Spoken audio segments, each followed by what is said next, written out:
Hello बच्चों, आपका स्वागत है श्याम सर की क्लास में। बच्चों, आज हम कक्षा 12 भौतिकी का अगला टॉपिक शुरू करने वाले हैं। लेक्चर नंबर 16 होगा। आपका ये टॉपिक है गॉस का प्रमेय या नियम। गॉस का प्रमेय या नियम क्या होता है उसको आप ध्यानपूर्वक देख करके अपने टॉपिक को अच्छे से कवर कर सकते हैं। गॉस का प्रमेय क्या है, देखिए यहाँ पे गॉस ने एक जो अपना प्रमेय दिया था वो किसी क्लोज सर्किट के लिए लागू होता है। मतलब अगर किसी क्लोज सर्किट में अगर कोई आवेश के उपस्थित है तो उससे निकलने वाले कुल फ्लक्स के बारे में गॉस ने एक अपने प्रमेय को प्रस्तुत किया। तो पहले हम लोग इसमें गॉस का प्रमेय होता क्या उसको देखेंगे, फिर उनके गॉस के प्रमेय की व्युत्पत्ति देखेंगे कि आखिर गॉस ने अपने प्रमेय को किस तरह से प्रूव किया है। तो उनके प्रूफ को भी हम लोग देखने वाले हैं। इसको आप लोग ध्यान से पढ़ते रहें। चलें देखते हैं, शुरू करते हैं। गॉस का प्रमेय बड़ा इंटरेस्टेड टॉपिक होने वाला है। इसको आप लोग अच्छे से समझेंगे तभी इनके नियम और प्रमेय समझ में आ जाएगा। और इसका प्रूफ भी हम लोग देखेंगे, सिद्ध भी करेंगे कि गॉस का प्रमेय होता क्या है और उसका प्रूफ। तो गॉस का नियम क्या है, तो आप फिर इनके नियम को, इनका नियम तो बहुत छोटा सा है, नियम को आप अच्छे से समझ करके अपने टॉपिक को कवर कर सकते हैं। तो जैसा कि गॉस का नियम है, किसी क्लोज या बंद पृष्ठ से गुजरने वाला कुल जो फ्लक्स होगा उस क्लोज सर्किट या बंद पृष्ठ में उपस्थित कुल आवेश का 1/ε0 गुना के बराबर होता है। अर्थात इनके प्रमेय को हम लोग समझ सकते हैं। क्या है, इन्होंने कहा कि यदि मान लिया कोई क्लोज सर्किट है, कोई एक बंद पृष्ठ है, किसी भी शेप का हो, उससे नहीं, इन्होंने कहा बंद पृष्ठ होना चाहिए। अगर बंद पृष्ठ में अगर कोई भी आवेश Q अगर उपस्थित है, ठीक है, तो इस पृष्ठ से जो निकलने वाला कुल वैद्युत फ्लक्स होगा, अर्थात इस क्लोज सर्किट से जो कुल फ्लक्स निकलेगा, जो फाई E कुल वैद्युत जो फ्लक्स होगा, वो इन्होंने कहा इसमें उपस्थित जो आवेश, तो Q इसको इन मान लीजिए अंदर वाला आवेश, तो क्लोज सर्किट के अंदर जो आवेश उपस्थित है उससे, उसके कारण जो निकलने वाला कुल वैद्युत फ्लक्स होगा वो फाई E वो किसके बराबर होगा, उसमें उपस्थित आवेश का 1/ε0 गुना के बराबर होता है। यही छोटा सा नियम किसका है, गॉस का नियम। अर्थात फाई बराबर Q/ε0 होता है। तब हम इनके नियम को अब यहाँ पे समझ करके लिख सकते हैं। तो एक बार नियम को फिर से समझिए।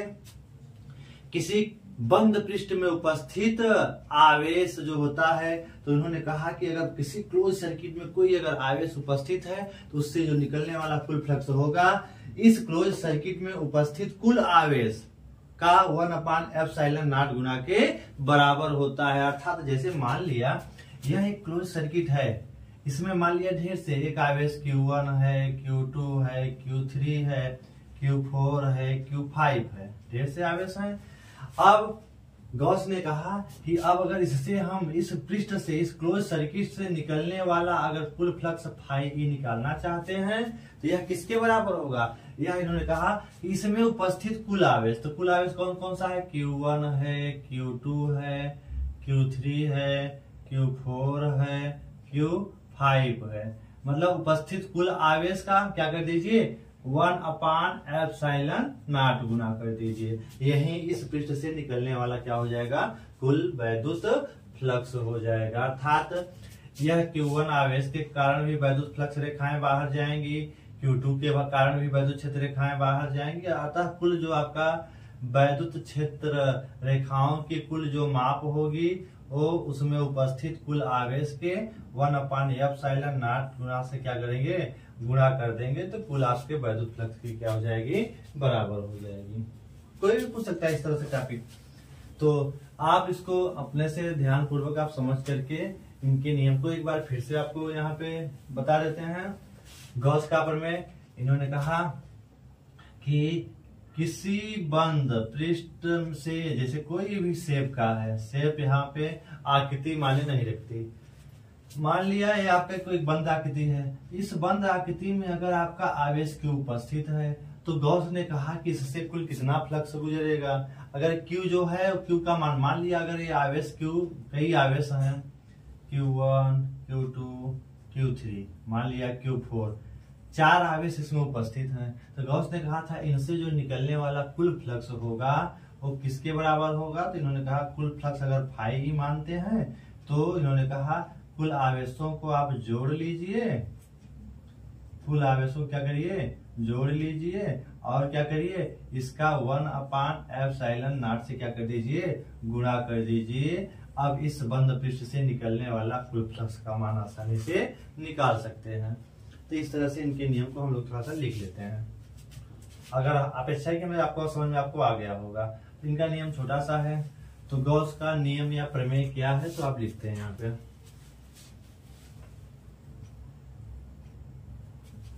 किसी बंद पृष्ठ से, किसी बंद पृष्ठ से,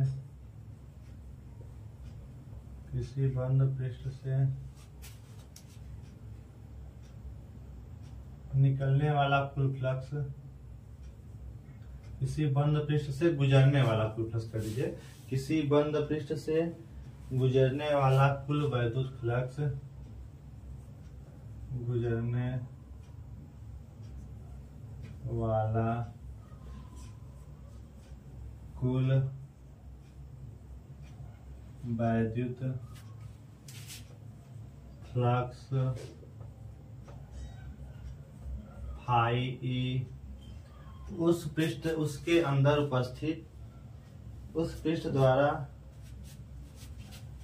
परिबद्ध, किसी बंद पृष्ठ से गुजरने वाला कुल वैद्युत फ्लक्स उस पृष्ठ द्वारा, उस पृष्ठ में, किसी बंद पृष्ठ से गुजरने वाला कुल वैद्युत फ्लक्स फाई उस पृष्ठ में उपस्थित, उस पृष्ठ में उपस्थित कुल आवेश, अर्थात यह कहाँ आवेश होगा, उस पृष्ठ के अंदर, इन क्यू इन कर दीजिए, उपस्थित कुल आवेश अर्थात क्यू इन का किसी बंद पृष्ठ से गुजरने वाला कुल वैद्युत फ्लक्स फाई उस पृष्ठ में उपस्थित कुल आवेश का 1/ε0 गुना होता है, गुना होता है। मतलब कुल आवेश क्या है आपका, क्यू इन। तो किसी बंद पृष्ठ से गुजरने वाला कुल वैद्युत फ्लक्स फाई उस पृष्ठ में उपस्थित कुल आवेश अर्थात क्यू इन, अंदर एक क्यू इन क्या है, मतलब पृष्ठ के अंदर जो कुल आवेश होगा, कुल आवेश का 1/ε0 गुना होता है।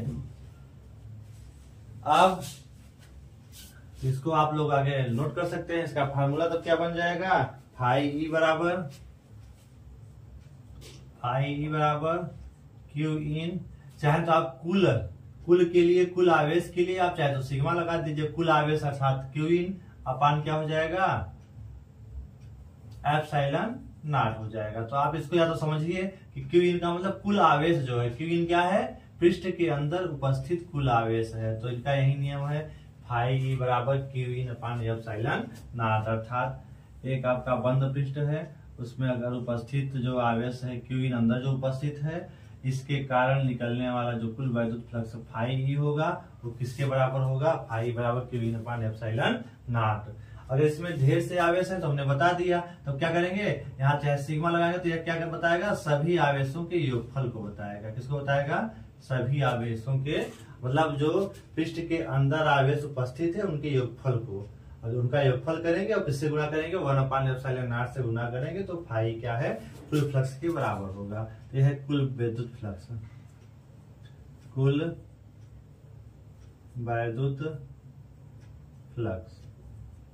चूंकि यह क्लोज सर्किट है तो इसको हम लोग दूसरे रूप में भी लिख सकते हैं, और फाई बराबर इसको इंटीग्रल फॉर्म में लिख सकते हैं। अगर कुल वैद्युत फ्लक्स निकालना चाहते हैं तो फाई क्लोज सर्किट के लिए हम लोग दिखा सकते हैं वेक्टर ई इंटू इसका क्षेत्रफल क्या है, वेक्टर डीएस है। तो यह जो होगा वेक्टर ई इंटू वेक्टर जो डीएस होगा वह भी किसके बराबर होगा, क्यू इन अपान ε0 के। और यहाँ जो क्यू इन है क्या है, सभी उपस्थित आवेशों का क्या है, योगफल है। तो आप चाहे योगफल ऐसे कर लीजिए, चाहे आप योग कर लीजिएगा, चाहे जिसको तो ऐसे शॉर्ट रूप में तो ऐसे ही लिखा जाता है। इसको आप ये समझ लीजिएगा कि ये सभी उपस्थित सभी आवेशों का क्या होता है, योगफल होता है। जिसको दूसरे रूप में इस तरह से भी लिखा जा सकता है। यहाँ पे वेक्टर ई क्या है, इसके कारण उपस्थित वैद्युत क्षेत्र की जो आपकी तीव्रता है, इसके कारण अपना क्या होगा, एक वैद्युत क्षेत्र होगा, वो क्या है आपका ई है। और ds क्या है, इस पृष्ठ का एक छोटा सा हिस्सा है। पृष्ठ का मान लिया संपूर्ण क्षेत्रफल s है, तो इसका अगर एक छोटा सा हिस्सा लेते हैं तो उसका क्षेत्रफल क्या है, ds है, जिसकी दिशा इस पृष्ठ की क्या होगी, अभिलंबवत होगी। तो आप दोनों की दिशा यहाँ क्या है, सेम है। तो वेक्टर इंटू वेक्टर ds बराबर किसको होगा, q in upon epsilon not हो जाएगा। तो यह है आपके गॉस का नियम या प्रमेय, इसको आप लोग केयरफुली समझें। अब हम लोग इसी टॉपिक को आगे बढ़ाते हैं। इस जो आपका फाई बराबर q in upon epsilon not आया है, इसका हम लोग प्रूफ देखेंगे कि आखिर किस आधार पे हम लोग इसको इस रूप में लिख सकते हैं। इसकी उपपत्ति अब देखेंगे, इसका प्रूफ देखेंगे। तो चलिए इस टॉपिक को हम लोग आगे बढ़ाते हैं। इसको आप लिख लेंगे अपने फेयर में, उसके बाद हम लोग आगे चलते हैं। अब यही जो नियम आया इसकी हम लोग व्युत्पत्ति देखेंगे, कैसे इसका प्रूफ होता है। इसका आप स्क्रीनशॉट लेके अपने फेयर में लिखिए।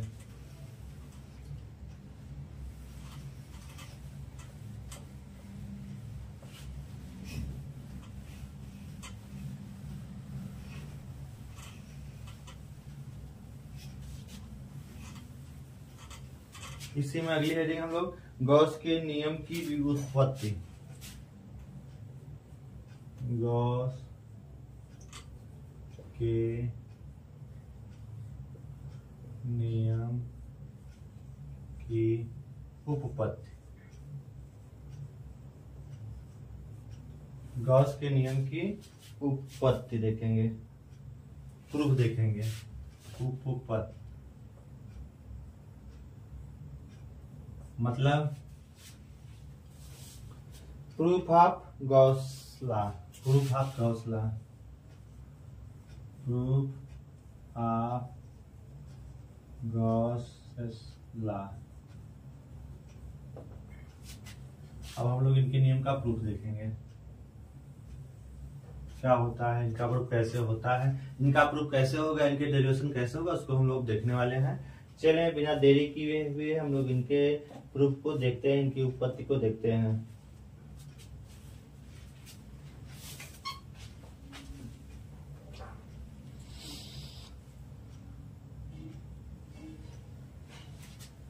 देखिए इनका प्रूफ अगर देखना है तो पहले मान लेते हैं कि एक ठो आपके पास एक गोला है, एक ठो आवेश है जो किसी एक गोले के अंदर स्थित है। ये मान लिया एक गोला है जिसके अंदर एक बिंदु O है जिस पर एक Q आवेश स्थित है। कौन सा आवेश स्थित है, Q आवेश स्थित है। मान लेते हैं इस Q आवेश स्थित है, मान लेते हैं इस गोले का एक छोटा सा हिस्सा है। मान लिया पूरे गोले का जो क्षेत्रफल है, पहले हम इस गोले का क्षेत्रफल मान लेते हैं। मान लिया यह गोला है, इस गोले का संपूर्ण क्षेत्रफल माना क्या है, S है। इस गोले में इसके केंद्र पर एक आवेश Q स्थित है जो कि O बिंदु पर है। अब मान लेते हैं इस बिंदु O से, केंद्र से R दूरी पर इस गोले का एक छोटा सा क्षेत्रफल है, वो क्या है, ds है। छोटा क्षेत्रफल क्या है, ds है। अब चूंकि इस पृष्ठ पर जो वैद्युत क्षेत्र की दिशा होगी, वैद्युत क्षेत्र रेखाएं कैसे निकलेंगे, पृष्ठ के अभिलंबवत बाहर की ओर, प्लस आवेश से क्या होती है, वैद्युत क्षेत्र रेखाएं दूर जाती हैं और पृष्ठ के अभिलंबवत जाएंगी। चूंकि आपको पता होना चाहिए कि अगर ये छोटा अवयव, सूक्ष्म अवयव जिसका क्षेत्रफल ds है इस गोले के, इसका अगर क्षेत्रफल सदिश देखें तो क्षेत्रफल सदिश क्या होगा, इसके अभिलंबवत होगा। तो क्षेत्रफल सदिश की भी दिशा किधर हो जाएगी, बाहर की ओर हो जाएगी। अर्थात vector E into vector ds दोनों की दिशा क्या हो जाएगी, सेम हो जाएगी। ठीक है। अब हम लोग अगर इसको आगे बढ़ाएं क्या हो जाएगा, अगर हम लोग अब यहाँ पे गॉस के नियम के प्रूफ देखते हैं तो सर्वप्रथम हम लोग देखेंगे क्या, यह जो इस सूक्ष्म खंड, इस सूक्ष्म खंड पर एक बिंदु मान लेते हैं P स्थित है। यहाँ पर एक बिंदु क्या है, P स्थित है। और इस P बिंदु पर हम देखेंगे कि यह जो Q आवेश है इस पर एक वैद्युत क्षेत्र जो क्या करेगा, E उत्पन्न करेगा। इस वैद्युत क्षेत्र E का मान क्या होता है, इस वैद्युत क्षेत्र E का मान आपने पढ़ रखा है, E बराबर 1/4 पाई एप्सिलॉन नॉट और Q अपान क्या हो जाएगा, दूरी R है तो R स्क्वायर हो जाएगा। ठीक है। तो इस तरह से देखें, अगर हम लोग देखेंगे तो यहाँ से इसका अंतिम पृष्ठ से अगर ऐसे इसको ड्रा करें और इसको भी अगर ड्रा करें तो हमारा क्या बन जाएगा, घन कोण बनेगा। क्या बन जाएगा, एक घन कोण भी बन जाएगा। ठीक है, तो हम लोग अब इसके प्रूफ को देखते हैं। देखिए फिर से एक बार समझ लीजिए इस चीज को। एक बार हम फिर से फिगर को पूरी तरह से फिर समझा देते हैं आपको। अगर आपको फिगर समझ में आ गया तो सब कुछ अच्छे से कर ले जाएंगे।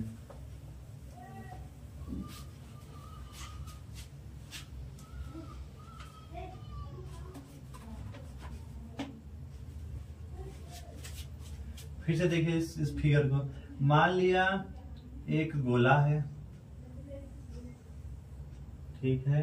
इस गोले का जो संपूर्ण क्षेत्रफल है वो मान लिया क्या है, गोले का जो पृष्ठ क्षेत्रफल है क्या है, ऐसा है। इस गोले के केंद्र O पर एक आवेश Q रखा है। इस Q के कारण वैद्युत क्षेत्र रेखाएं किधर निकलेंगी, बाहर की ओर निकलेंगी। ठीक है, मान लिया इस गोले के केंद्र O से R दूरी पर एक बिंदु P स्थित है। क्या स्थित है, P स्थित है। यहाँ पर एक बिंदु P स्थित है। अब इस P से होते हुए मान लिया गोले का एक सूक्ष्म हिस्सा, सूक्ष्म खंड लेते हैं जिसका क्षेत्रफल है वो ds है। जिसका क्षेत्रफल क्या है, ds है। चूंकि इस P बिंदु पर इस Q आवेश के कारण जो वैद्युत क्षेत्र की तीव्रता E होगी वो किसके बराबर होगी, 1/4 पाई एप्सिलॉन नॉट Q अपन क्या हो जाएगा, r²। अब चूंकि इसके छोटे से सूक्ष्म खंड है, इस सूक्ष्म अवयव या सूक्ष्म खंड का क्षेत्रफल ds है, इसका क्षेत्रफल सदिश भी क्या होगा, इसके पृष्ठ के अभिलंबवत होगा। अतः हम लोग क्या देखेंगे, वेक्टर E और वेक्टर ds दोनों की दिशा क्या है, सेम मिल जाती है।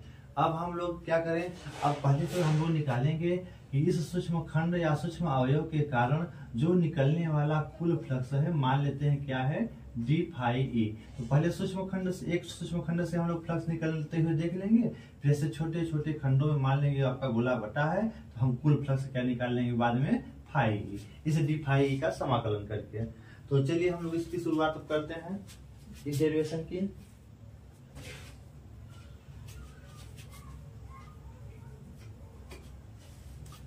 क्योंकि यहाँ लिखते हैं, अब यहाँ अगर हम लोग देखें तो इसके अंतिम जो आपका यह सूक्ष्म खंड है, इसके चाप के अंतिम सिरों को अगर हम लोग इसको मिलाएं तो एक घन कोण भी यहाँ पे बन जाएगा। क्या बन जाएगा, घन कोण भी बन जाएगा। तो यहाँ पे हम लोग एक चीज लिख सकते हैं, चूंकि माना एक गोला है, माना एक गोला है, माना एक गोला है। अब माना एक गोला है, गोले के केंद्र O पर, गोले के केंद्र O पर Q आवेश स्थित है। गोले के केंद्र पर Q आवेश क्या है, स्थित है। मान लिया केंद्र से, केंद्र O से R दूरी पर गोले का एक सूक्ष्म अवयव, गोले का एक सूक्ष्म अवयव ds है, केंद्र O से R दूरी पर एक बिंदु P है, लिख देते हैं पहले एक बिंदु P की व्याख्या कर देते हैं। गोले से R दूरी पर एक बिंदु P है, एक बिंदु P है। माना P से होते हुए, माना P से होते हुए गोले का एक सूक्ष्म अवयव खंड, एक सूक्ष्म अवयव ds, P से होते हुए गोले का एक सूक्ष्म अवयव ds है। चूंकि जो सूक्ष्म खंड P पर वैद्युत क्षेत्र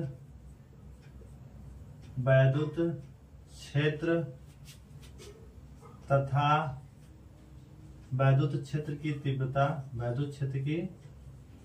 तीव्रता वेक्टर ई तथा वैद्युत क्षेत्र की तीव्रता वेक्टर ई तथा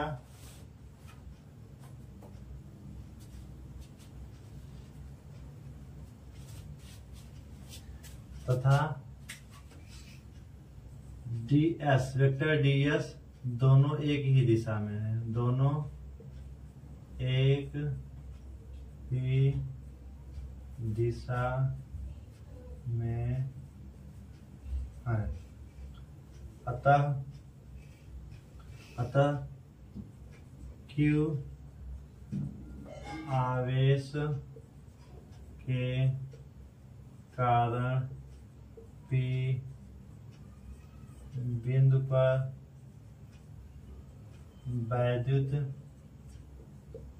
क्षेत्र की तीव्रता, P बिंदु पर वैद्युत क्षेत्र की तीव्रता क्या हो जाएगा? P बिंदु पर वैद्युत क्षेत्र की तीव्रता E बराबर क्या हो जाएगा? इस आवेश Q के कारण P बिंदु पर वैद्युत क्षेत्र की तीव्रता E बराबर 1/4 पाई एप्सिलॉन नॉट Q अपान क्या हो जाएगा? R स्क्वायर हो जाएगा। अर्थात अब जब हमने देखा इस Q आवेश के कारण P बिंदु पर वैद्युत क्षेत्र की तीव्रता इतनी है, तब इस सूक्ष्म अवयव से निकलने वाला कुल फ्लक्स कितना होगा उसको भी हम लोग देख लेते हैं। चलिए तो इसको आप नोट करते रहिए, तब हम आगे इसको कंटिन्यू कर रहे हैं।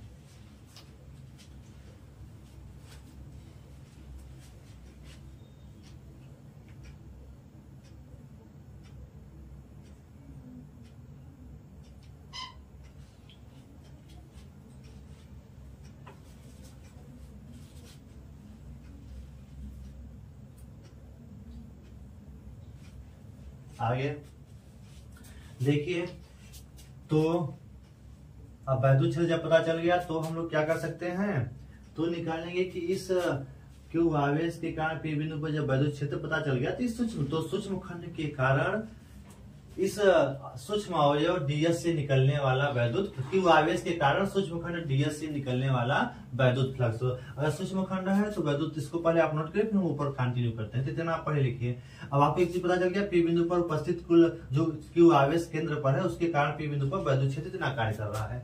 अब हम इस सूक्ष्म खंड से निकलने वाला कुल वैद्युत फ्लक्स निकाल लेंगे, जिसको आपने लिख लिया होगा। हम इसको आगे इसको बढ़ाते हुए आगे चलते हैं। देखिए, अब आप इसको क्या कर सकते हैं, अब तो सूक्ष्म खंड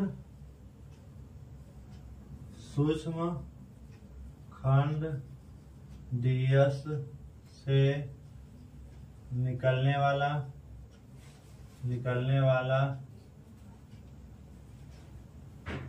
वैद्युत गुजरने वाला कर लीजिए, सूक्ष्म खंड ds से गुजरने वाला वैद्युत फ्लक्स। अब सूक्ष्म खंड अवयव है तो फ्लक्स भी क्या निकलेगा? सूक्ष्म। तो मान लिया d फाई ई, यह d फाई किसके बराबर होगा? यह जो d फाई ई बराबर होगा किसके बराबर होगा?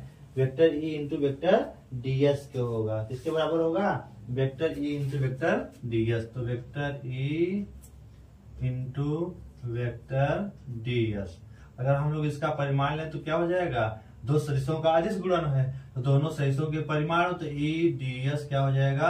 कास थीटा। दोनों सदिशों के परिमाण तथा उनके बीच की कोण की कुंजिया के गुणनफल के बराबर होता है। इसको हम लोग आगे पढ़ाते हैं। अब चूंकि यहाँ पे वेक्टर ई और वेक्टर ds के बीच का एंगल कितना है? थीटा बराबर, यहाँ लिख सकते हैं, चूंकि वेक्टर ई तथा वेक्टर ds के बीच का कोण कितना है? थीटा बराबर कितना है? 0 अंश। देखिए दोनों की दिशा, वेक्टर ई वेक्टर ds दोनों की दिशा सेम है, तो थीटा बराबर क्या है? 0 अंश। तो आपका जो d फाई ई किसके बराबर होगा? ई ds कास 0। कास 0 का मान क्या होता है? जो साइन 90 का होगा, तो आपका 1 हो जाएगा। तो d फाई ई बराबर ई इंटू क्या मिल गया? ds मिल गया। अब आप करें क्या, ई का मान यहाँ से आपने इसके पहले जो ई का मान निकाला था, ई का मान यहाँ पे सेट कर दीजिए। तो आपने क्या निकाला था?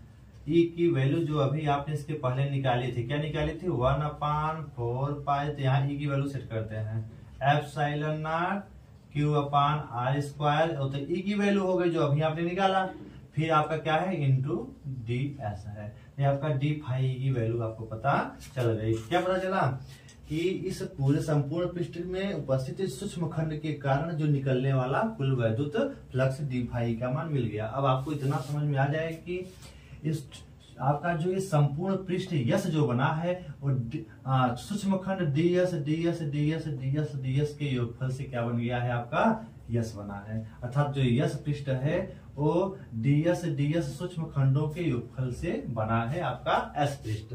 तो इतना अगर लिखिए, उसके बाद हम क्या करते हैं, संपूर्ण गोले से निकलने वाला कुल वैद्युत फ्लक्स, तो इसको हम लोग इसका आप लिख लीजिए, इसका आप स्क्रीनशॉट ले लीजिए। चलिए इसको कंटिन्यू करते हैं, अतः करके लिखते हैं, अतः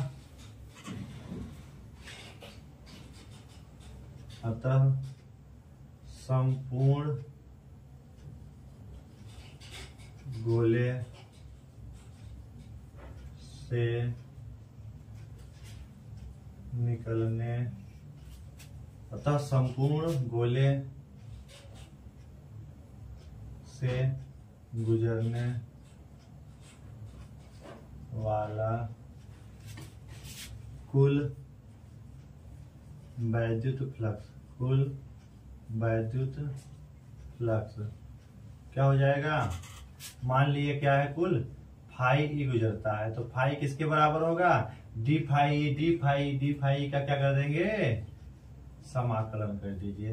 मतलब अगर छोटे से खंड को आपको पता चल गया फ्लक्स, तो सभी छोटे छोटे मिलकर के किसका निर्माण करेगा, एस बनाएगा। तो आप इसका मान आसानी से निकाल सकते हैं। चलिए इसको आगे बढ़ाते हैं। फिर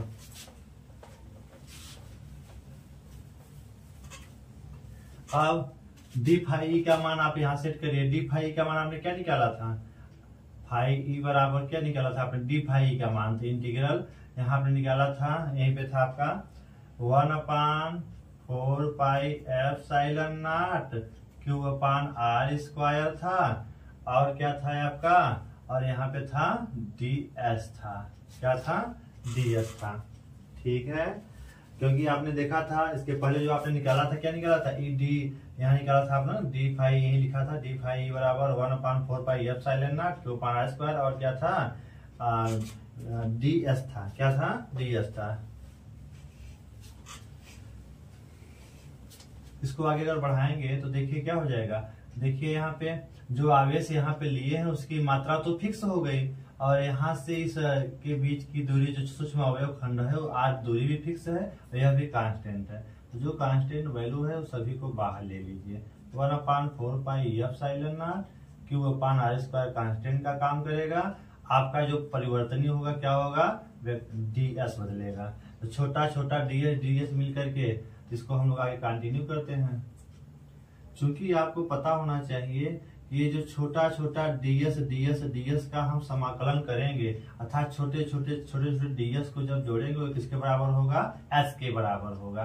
तो हम लोग इसको लिख सकते हैं फाई ई जो होगा वो किसके बराबर होगा, 1/4 pi epsilon not q upon r square, और इसको क्या लिख सकते हैं हम लोग, एस लिख सकते हैं। क्या लिख सकते हैं, एस लिख दिया गया, संपूर्ण पृष्ठ का जो क्षेत्रफल है, जो गोले का पृष्ठीय क्षेत्रफल है। तो अब चूंकि इसको आगे करते हैं, इतना आप नोट करिए, फिर हम इधर लिख देते हैं। इतना अगर आपको आ गया तो इधर हम लिख देते हैं। चूंकि आपको पता है कि फाई जो ई होगा वो किसके बराबर होगा, यहाँ पे लिख सकते हैं Q upon 4 pi epsilon not है, और क्या इधर आर स्क्वायर है। और अगर हम लोग देखें तो यहाँ यस जो है ये क्या है, ये गोले का क्षेत्रफल है, तो यहाँ हम लोग लिख लेते हैं। चूंकि गोले के पृष्ठ का जो क्षेत्रफल है, गोले के पृष्ठ का जो क्षेत्रफल होता है वो किसके बराबर होता है, क्षेत्रफल जो होता है, इसको साफ साफ थोड़ा लिख लेते हैं। चूंकि गोले के पृष्ठ का जो क्षेत्रफल है वो यस है, यस किसके बराबर होता है, 4 पाई आर स्क्वायर के। ठीक है।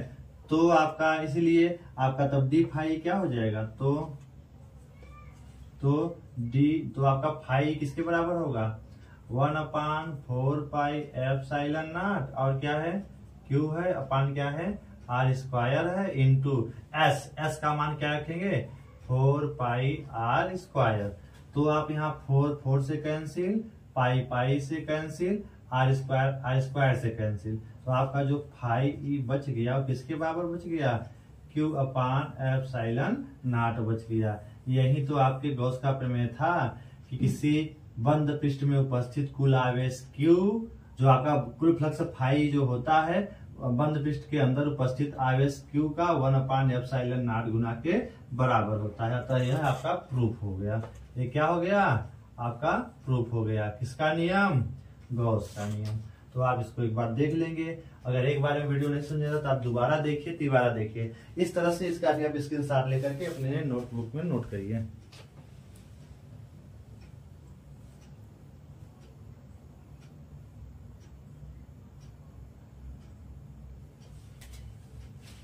चलें आगे चलते हैं, थोड़ा सा उसको भी आप देख लीजिए। तो इसको आप लिखिए थोड़ा सा, हम इनके अनुप्रयोग, इनके थोड़े से और कुछ बातें हैं मान लिया, इसको आप पहले नोट कर लीजिए। हम चलिए आगे चलते हैं, स्क्रीनशॉट लेकर आप लिखिए इसको।